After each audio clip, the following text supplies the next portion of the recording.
So in this program, we are asked to load a value 2fh in register B and then copy the content of register B in register H, L and C.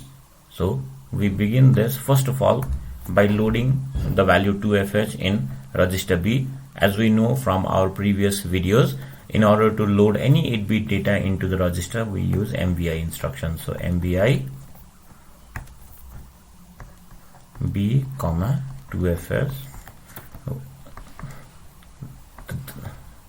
So the code will particularly load the value 2fh in our register B. Now to copy the content of register B in H, L and C, what we're going to do is we're going to use move instruction, and then using move instruction we're going to copy it to H first. So register H will also have the same value as B. Now we'll copy it to L.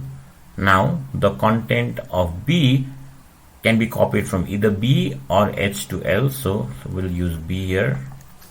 The same value is going to be copied from 2fh, from B to L, and then when we copy to C, we can copy it from B, H or L. Let me do L here. So in place of C, the same value is copied here, and then we terminate this program. So this is how we execute this particular program.